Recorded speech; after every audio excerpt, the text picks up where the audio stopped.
and parasitic diseases.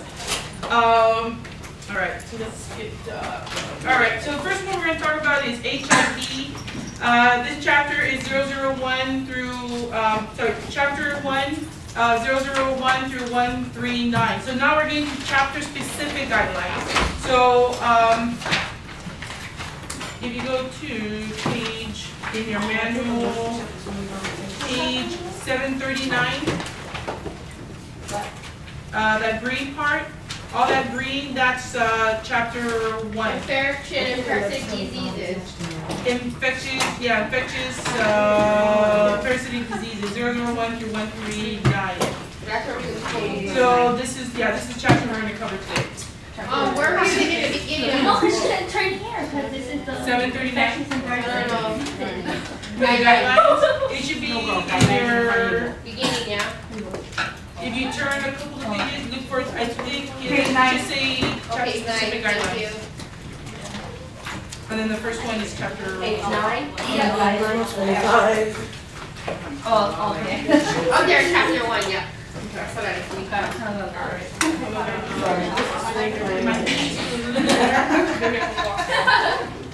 Alright. You have to go talk. Okay. Yeah, me too. I did that on Thursday. Alright, so, want to act the arrow? It's just me. Oh, you know that, you have a plug over there? Right there, plug it right now. Look, over there, can you see, I have a small fan. At break time, I can bring it and just plug it in. No.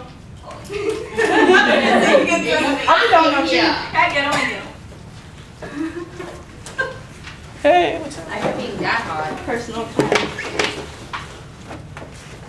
Oh, they unplugged it. Here you go. Plug them down and then plug it. Oh. Oh, what's this? Right here. Myra. Oh, but you guys charge it? Yeah, you can plug it in the wall over there. Oh. No, there's already Oh, companies, yeah. Oh, You know mine's what, just I charged had already, one so it people doesn't who matter. was tapping from one Thank you. bank going Federal Union. Oh, it can be hard because the camera's plugged in. Ah, shit. But Alright, let me see if we can get an extension cord or something. I can plug into your extension. Yeah, I can. You know what? Plugged it. Take your extension out. No. Take your extension out, bring them over here. No, I can plug it into the cord not is really good. Unless I had to the cord. I know, I put my extension on my thing.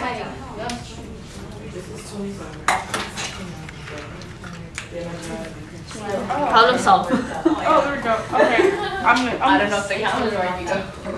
That's a question. Oh, no, it should be fine. It's charged. You just leave it on so the battery won't die out.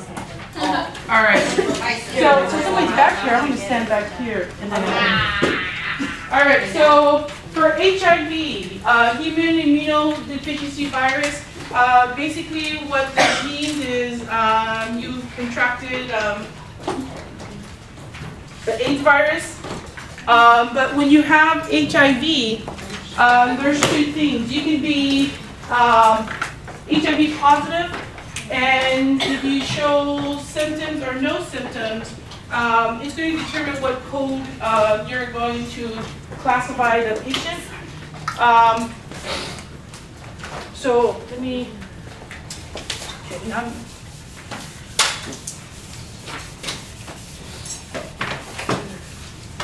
put that there.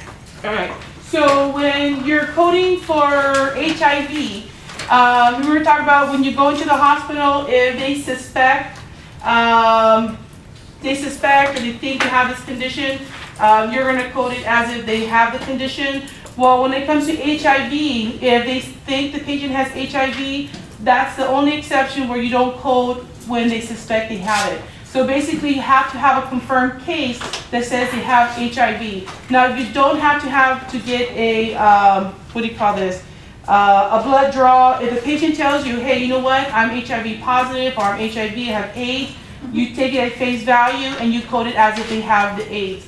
But if someone there says, well, I think they have AIDS, you're not going to code as if they have it, just like the guidance that says that if they're in the hospital and they suspect something. So code only confirmed cases for HIV. This is exception to the hospital inpatient guidelines. Provider diagnostic statement considered confirmation of the disease. So basically, the patient tells the doctor, I have HIV. The doctor documents patient has HIV per patient. That's enough. That's considered a confirmed case. But if someone suspects that they have it, patient goes, oh, I think I have it. I think doesn't mean they have it. If they think they do, then you cannot code as if they have AIDS. You have to have a confirmation. Okay, but if the patient tells you that they have it, the doctor documents that they do have AIDS, and you code it as such. So never code suspect, probable, rule out AIDS until you actually truly do have a confirmation. Okay, so. I have a question. Say somebody doesn't even listen to the rule and they did code it and it goes through, and don't they have to report it to the Department of Health? Yes. For statistical purposes? Yes, they do. So say that happens, yeah, and they don't have AIDS, so can they sue them for defamation of character? I don't know if they can, and I don't know how the patient would know unless they got something in the mail or they try to apply for insurance and they're denied, and they discover that they're denied because they have AIDS. They're like, no, I don't. Right. You know, so that's why when you're coding, you have to be cautious, because when you code for someone, you're labeling them, and so you have to be really cautious about how you do that. Now, as for that, I wouldn't know what the appropriate steps would be. I would assume they would have to get an attorney and then have proof of documentation to remove that, but it's probably going to be a lengthy process. Yes, then you got to go back to the Department of Health and Human Services, remove that statistic. That's why in cases like this, you don't code for probable suspect, because you don't want to quote them for something they may not have at all. Okay. Selection and sequencing of HIV code. HIV-related codes, you're using 042 as a principal diagnosis. Sequence all other codes afterwards. So what they're saying is here is a patient goes in and they have a fracture, right? So patient is HIV positive, and they're going in for a condition related to HIV. So let's say, I don't know, let's say now candidiasis. That's used infection? Yes. Candidiasis, let's say esophageal candidiasis. So if they go in and they're being treated for the esophageal candidiasis. You could get that in there? Yes. Yeah. So if you get esophageal candidiasis, which is an opportunistic condition, right? Basically what happens is when you have HIV, your immune system is compromised. Is that when they have thrush? Sometimes they get thrush. Yeah, but the problem is that when you have an immune system, that means you have a chronic condition. That means so people who have herpes, they're gonna have it maybe for a week or two, whatever the outbreak is, and they may not have any more outbreaks or severe outbreaks. When you have HIV, your immune system is compromised, that whatever condition you have takes longer to heal. Okay. So you may have this particular condition for a number of months because your immune system won't heal it, right? Because it's compromised. So you have conditions that they're considered opportunistic conditions, and let me take you to that. It's in your textbook. Are you gonna go back again? Yeah, I just, let me, I gotta show you this so I can show you how that's related to. In your textbook or in your iPad, box 9.1. Yeah. Okay, 9.1, there's a list of opportunistic conditions. So the Centers for Disease Control Prevention, CDC, considers patients who have AIDS if the CD4 plus T cell count is below 200 cells, or CD4 T cell percentage of total lymphocytes is less than 14%, or the patient has one of the following defining illnesses. So on box 9.1, you can have a list of defining conditions, or this is the same list, right? So carposis-sarcoma, where's the esophageal encephalopathy, HIV-related disease of the head, candidiasis, esophageal. So if you have one of these conditions, they're saying that that's a defining illness, and that basically means the patient has AIDS. Because you're likely to have it.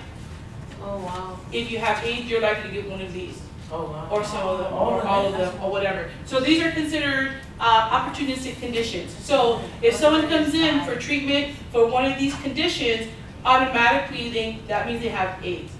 Okay, If their cell count is below, right? Okay.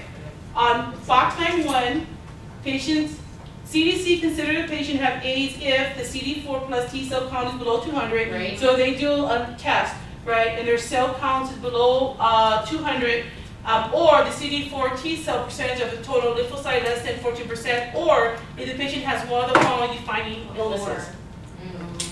Oh, and pneumonia's in there. Yes, but Yeah. it all depends, because sometimes people have pneumonia, but if your immune system is compromised, you're gonna have pneumonia for how long? You may not recover from pneumonia, right? You can, but it might be a while. What they're saying is, these are considered chronic conditions, because they're not gonna be resolved in a week or 2 days or 3 days. It's gonna take longer for it to. Don't they get a different type of pneumonia that they wouldn't have gotten if they didn't It's have still it? pneumonia. Pneumonia, meaning pneumonia. Look at this one. Where is it at? What I'm saying was, do they get a different type of pneumonia than we Herpes. would get? Or the Pneumonia. same? Pneumonia. Okay. It's chronic, right? So if you have one person with pneumonia, another one with pneumonia, 2 people with pneumonia, one has AIDS, the other one doesn't, if you give them both the same treatment, one will recoup probably faster than the other one, because no matter what kind of medicine you give them, their immune system is not working. Remember those T cells, right? That's what they're there for, their lymphocytes to fight off infection. But if we have a reduced numbers of cells to fight off infection, then how are we going to recoup from pneumonia? How are we going to recoup from compartment How are we going to recoup from herpes simplex, chronic ulcers, longer than 1 month duration? Normally, when you get ulcers for herpes, they're usually about, I think, they said a week, a week or so. But if you have the ulcers for a month or more, that's a chronic condition. So what they're saying is that when you have certain conditions and those symptoms last longer than they normally would, then they consider that opportunistic condition, and that's what they're saying. Wow. So anybody can get pneumonia, anybody can get herpes, you can get lymphoma of the brain, right? But that all depends on the condition, right? So that's what, this is a list. So if a patient comes in with these conditions and they're being treated for it, what they're saying is that you're going to code 1042, this is your sequence. Okay, so let me go back.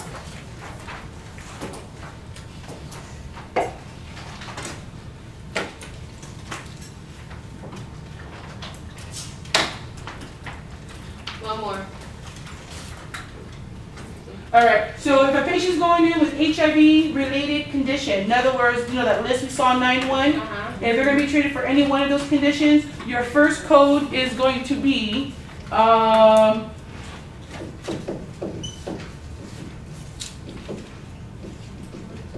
the 042 is HIV, right? 042, and then 2, the HIV-related condition. So what are they being treated for? Right? Pneumonia, the herpes, the candidiasis, the esophageal candidiasis. So if that's an opportunistic condition, the first code is going to be 042, and then your second code is going to be the code for that condition that they're being treated for. Okay, in that order. Now if they're going in for a non-HIV related condition, so let's say I have HIV, I go on a trip, I get in an accident, and I fracture my leg, and I go in for treatment of a fracture. Am I being treated for HIV-related illness or not? No. No. So in this case, 1 will be the fracture, and then 2 will be 042. Okay. Any illness. Fracture condition. Okay. Now, when you code 042, that means 1, they have AIDS. 2, they're HIV positive. So you got a code for the with symptoms. Okay, because I can be HIV positive, but if I have no symptoms, V08. So HIV, No symptoms. So if I'm HIV positive, so basically he's gonna look like this. Let me draw the diagram on the thing. What is that? Yeah, It's 0? No, it's 08.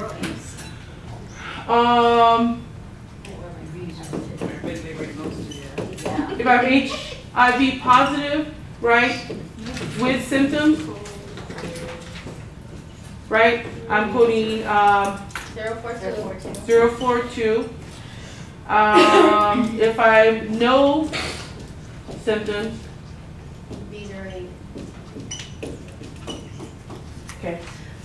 question? Sure. Okay, so after the Z42, I mean the 042, we gonna code for AIDS and 042 is AIDS.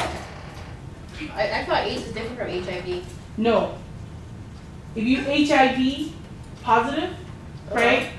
If you're AIDS, it's always going to be 042. If you're HIV positive, okay, let's put it this way. If you have HIV and you have symptoms, 042. If you say you have AIDS, AIDS is the final stage of having the virus. Right. Right? So if you have AIDS,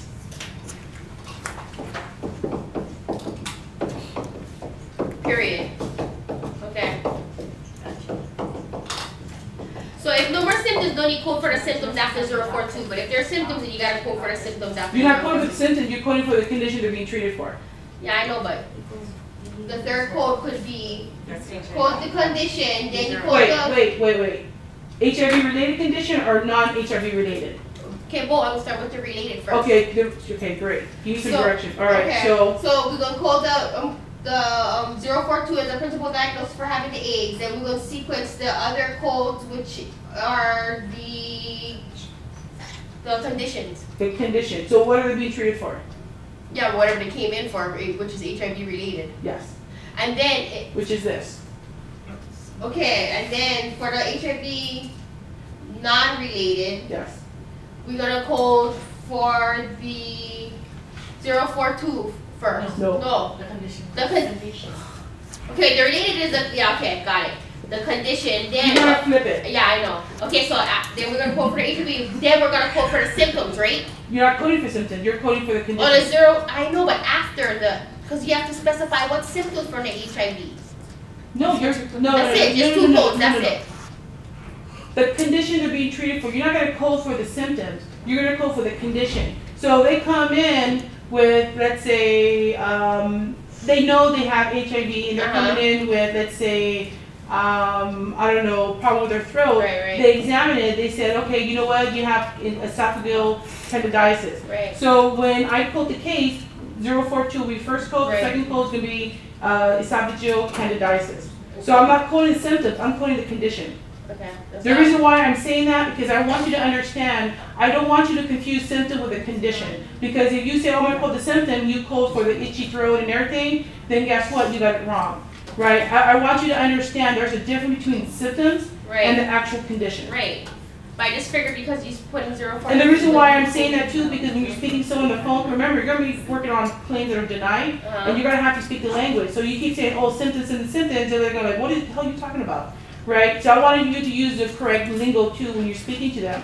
So if you're really talking about the condition, you need to identify the condition, not the symptoms. Right. Understand the Yeah, I know difference. the difference. I just was getting that if they're for the non-related, are there going to be, and you answered my question, if we're going to code for a symptom because it says HIV 042 with symptoms. So do we have to specify the symptom? That was my question, but you answered me no. Okay. You're going to code for the condition that they're being treated for. Right. Yeah, I only call the symptoms if it's not diagnosed. If they don't know what If it there's no is. diagnosis, right? They don't know Then what you it is. then call the The symptoms. silent symptom. But remember, if you're in an inpatient setting, if they suspect it to be something, then you code as they suspect. So they go in and they say, oh, they have this itchy throat, and they say, oh, it's esophageal candidiasis, but the patient has no clue that they have HIV, then they're going to have to run a test to find out if they are. But sometimes they got to have a confirmed case. So it all depends on what happened with the patient. If the patient knows they have HIV, right, and they have esophageal candidiasis, then you know it's going to be 0.2, and then then the condition. So you can't just code for cases that, You don't know. I mean, it looks like the condition they have is related to it, but they ask them, do you have AIDS? No. So if they don't know, then you can't say, oh, they have AIDS, when in fact you don't have confirmation. So you probably just have to code for candidiasis, we call it esophageal candidiasis, right? Because we don't know that it's related. Even though it's likely related, but you still have to have a confirmed case. Right. Okay. Yeah, you have a question? No, I So first you're good? yes. All right. Okay. All right. So, patient with inconclusive HIV serology, assigned code for inconclusive serology. So they had to take an HIV test, and it doesn't really confirm anything. Is just inconclusive. You want to code. Yeah, code it as inconclusive, and I can't even find my notes. Serology. Oh, serologic. Here we go. 795.91. 795.91. Patient with inconclusive HIV serology. I got seven. It says 7-1. In the Sorry, guideline. 7-1. Yeah, sorry. I was trying to read my notes. It's 7-1. Yeah. Everybody else is the 9, 7.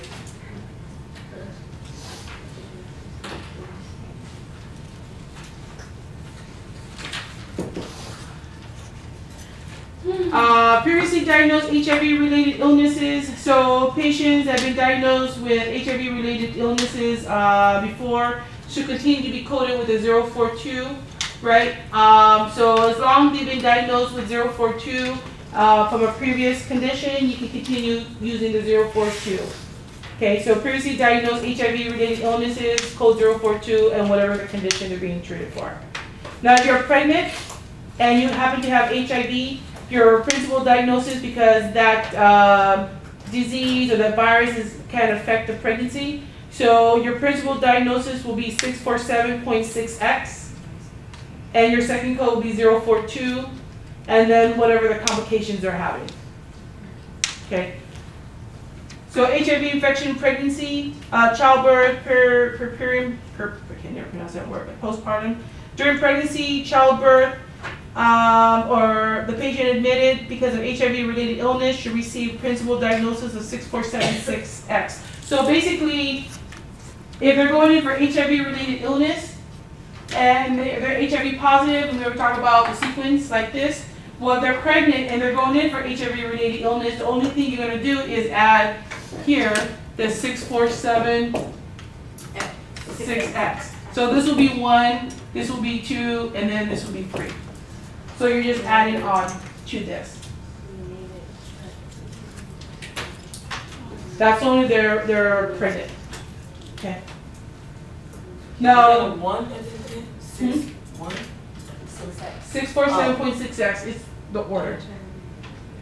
I didn't see what it was in the line with It's a sequence. Yeah, so that's your sequence. So if they're pregnant, they're going for HIV-related illness, or they're pregnant, they're going in for pregnancy, and they're HIV positive, right, with symptoms. You're still going to use the 647.6X, the 042, and any problems that they have. But you got to indicate that their pregnancy is going to be complicated because of infectious disease or a virus that they have, which happens to be HIV. Now, if they're pregnant and they're HIV positive but with no symptoms, you want to use the VO8. You still want to use 647.6X no matter what, whether they're with or without symptoms. But instead of using the 042, you're going to use the VO8 because they're still HIV positive, it's just they're not showing any symptoms. And then you use the VO8. Okay. So in this other scenario, yeah, here we go. Patients with asymptomatic HIV infection, status admitted during pregnancy, childbirth, postpartum should receive code 647.6X still and VO8. So let me read this example below the notes. You have a patient who's 39 weeks, delivered live-born twins vaginally during her hospital stay. The mother's HIV has remained asymptomatic. So 651.01, that's delivery of the twins. 647.61 is risk to the pregnancy because she has the virus. VO8 because she has no symptoms. V27.2 is the alcohol, how many children, and then the 73.59, that's probably the vaginal delivery. Yeah. Okay. What was the second to last code? How many kids she get? How many she gave birth, twins? Right. V27.2. Right. Okay. Well, that's heavy. Because they're going to get them now, yeah? They're going to have it now, They're- yeah? Not always. They can probably get it. Yeah. Other than said sometimes the kid doesn't get it. They're higher risk of getting it. What's the chances? I don't know what the percentage is. But I mean, the only way they survive is off of mother's blood, right? Yeah. So I mean, they are at high risk, you know. So yeah. So I don't know what the percentage. But there have been cases where they didn't get it. I wouldn't know. That's what I heard, I heard like with other diseases, but I don't know about AIDS. That's there was medication that they could take. They said while they on, while they got AIDS or I whatever. gotta Google that one. And they yeah. said that there were cases where the kid did not get it. That's cool. I mean, that's I their don't fault. know. I really don't know. All right. So far, so good. All right. Okay. Encounters for testing for HIV.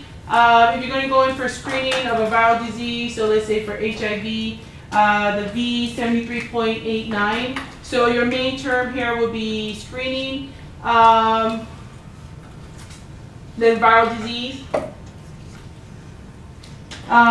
Screening for other specified, I'm sorry, yeah, so V73.89, V69.8, other problems related to lifestyle may be used as a secondary code. So if the patient is asymptomatic patient, they're known to be in a high risk group for, so let's say their activity or whatever they do, but they're at high risk of getting HIV, but they're showing no symptoms. So if they go in for screening, V73.89, and then you can also say V69.8 because their lifestyle is put them at risk of getting it. So that you will use V69.8. So they go for screening, V38.9. So on the side of your notes, you can just put V73.89 and then optional V69.8 as an indication that they're high risk because they're lifestyle.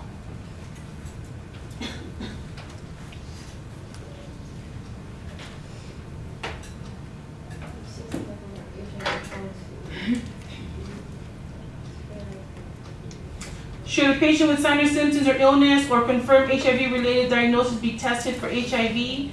Code the signs and symptoms or the diagnosis. Use additional code V65.44 for counseling. Is provided during the encounter of the test. So you can use V65.44 with V73.89 to indicate that you did HIV counseling. Okay. So should a patient with signs and or symptoms or illness or a confirmed HIV-related diagnosis be tested for HIV, code the signs and symptoms or the diagnosis, and then use a V65.44 for counseling. Because once they find out, what if they're positive for HIV, or they're negative? If they're negative for HIV, you can also use V65.44 for counseling. So let's say I go in today for screening. Let's say my husband was cheating, and there's rumors about the chick, she has whatever. So I will get tested, V73.89 for screening of viral disease, and then also once I come, they might counsel me, or let's say I come back and I get the test results and they're negative. They can put V65.44 as counseling to kind of tell me what the risks are. You know what? We plugged this in. We never turned it on. Sorry. Went through all of this. Sorry. So V65.44. So HIV counseling. Well, okay. So when a patient returns to be informed of his or her HIV test results, V65.44 HIV counseling if the result tests are negative. If they come back positive, if they're showing signs and symptoms, what code do you think we'd use? V042. If they're showing symptoms. Yeah. If they come back positive and they're not showing any symptoms, V08. yes. Right, so basically it'll look like this. I'm gonna erase this. So if I go in initially, V73.89, I might do a V69.8, the counseling. So let's say if I'm positive after the screening, and let's say I have symptoms, right, 042. If I have, if I'm positive but no symptoms,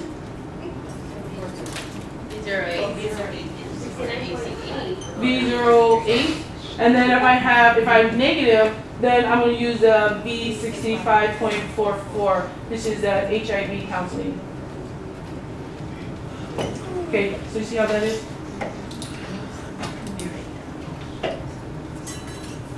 But that's the sequence right there, right? You can use any of those codes depending on the scenario.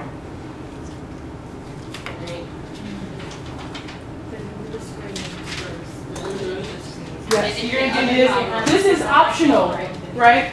What if you know, if I go in, I'm being tested, I don't live a lifestyle where I'm at high risk, right? I'm faithful, I always see the one man, but my husband's the one that goes out. So why should I have a lifestyle counseling code or whatever it is? I'm not the one who went out messing around with all kinds of codes, right? So you don't necessarily need a V69.8, right? Yeah, so if you're a Bill Clinton who goes out all the time, then you need a V69.8. No offense to anybody who's a Bill Clinton fan, but you know. I saw my ex last night and he was talking about Bill Clinton. So That's it just Magic reminded me. Johnson right there. I mean, if you ever Magic Johnson, yeah. See, Magic Johnson, now you're watching, oh, you know who else, what's his name? He's Puerto Rican, he's a baseball player? He's a baseball player. Oh, no, or I think he's a boxer. I can remember his name, but he got really, really sick. He was showing signs and symptoms. He didn't know he was, so if he went in, this would be probably this, or you can do signs and symptoms, right? Do your screening. You can do this if they have a history that is high risk. Use this, and then once it comes back, it'll be this. Oh no, You found out he was? oh yeah, of course. Not A-Rada. No, it's an old, it's an old guy. It's an old guy. I think he may have passed away already. He knew he was in denial. Yes, yeah, he knew. He's from Puerto Rico. You know who was messed up? Who was that? Freaking Rock Hudson, he knew he had it and then tell his boyfriend and kept trying to get cures and stuff and not Or the telling him cast still- of that. Yeah. Couldn't he be charged with knowing that he had it? You can now. I don't You know if can, that's yeah. done He's dead before. now, but that's like, he's like one of the first cases of it. Yeah. But the thing is, we didn't know a lot about it, and you know, people are in denial. They don't want to accept the fact that you know it can be possible. Even if you don't know anything, you still got to be cautious anyway. You know, be forthcoming because you never know. But Get caught doing something they're not supposed If to you, do. if That's you that's if somebody well, look at John has Travolta. HIV and then they have, Yeah. if they have HIV and they have sex with another HIV person, can it like No, you can make it worse. Yeah. yeah, we can what? You can make get it worse worse. because they got different strands, right? Yeah. I don't know if there are. Yeah. I don't That's know. what they say. They're different I But don't even know. Doc I said don't that. say that. different strands or whatever. But I don't know if it makes it Same type of- stronger to the other person, but they already have it. So I mean, I don't know. I really don't It's know. like I a cannot. different virus of the virus. I don't say that. I have no idea. I just know how to code it. So if you have, that's the only thing I know. Just yeah, that's it. They got it, I can code it, huh? I'm sorry. Now, if I you said, have you it- said that if they got it, I can code it, huh? Oh yeah, if you got it, I can code it. If you go for screening, I can. Yeah. I've seen because I've had some patients who are Spanish speaking patients. They come in and they're straight and homosexual, and they come in. They're like, oh, I want to get SIDA. Is SIDA? SIDA. SIDA or SIDAs. I think it's SIDAs or SIDA. That means AIDS or HIV. HIV or AIDS. All twisted, all It's in scrambled. Spanish. And, Oh, for real? I thought they were just trying to make it like. no. For in Spanish, and for us, HIV or AIDS means SIDAs. So Sistema Información, I forgot what it means, but it's just short word saying human immunodeficiency, AIDS. Yeah. So they come in, they're like, oh, I need to take a test for SIDAs. I was like, okay. So when they take the test, what happens is on the form, the result does not have your name on it. It's like when you go to the Lily Hill Bakery, you pull a number and they call your number. Well, that's basically how it is. When they fill out the form, you get a ticket with a number, and your results will have the number. So the only way to get it is if you present the ticket, and they have to match it. Other than that, there's no way of finding out. So if it got lost in translation, you can pick it up. Oh, someone's positive. You won't know who it is unless someone presents with the number. Oh, that's cool. So that's it. And they lock everything up in a box. That's what they do. They lock everything. Was where I work at, where I used to work at. They lock it up. All right.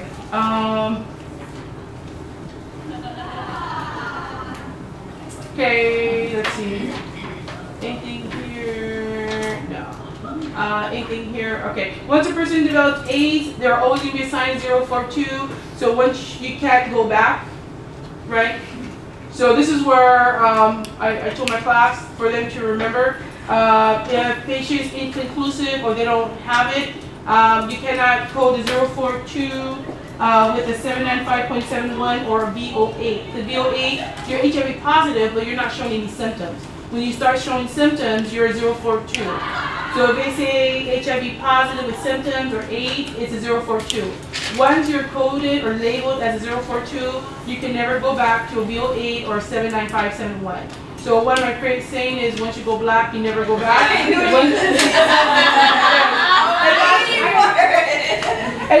I saw a bike last night, and the guy was talking about that. He's talking about interracial couples, and he goes, "Oh yeah, you know, Hawaii got a lot of interracial couples." And then the guy was talking about this couple in the front, and the guy was black and the name was white.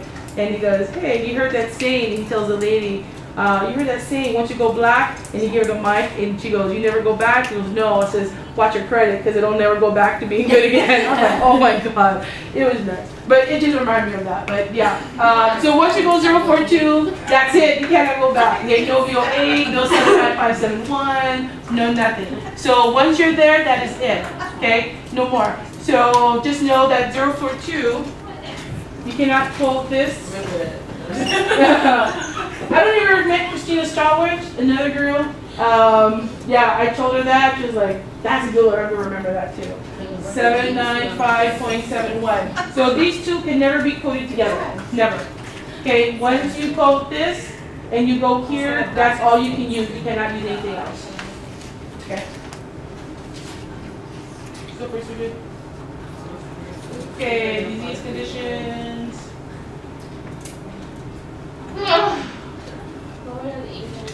Okay, we talked about this. We talked about this. Yeah. All right, septicemia.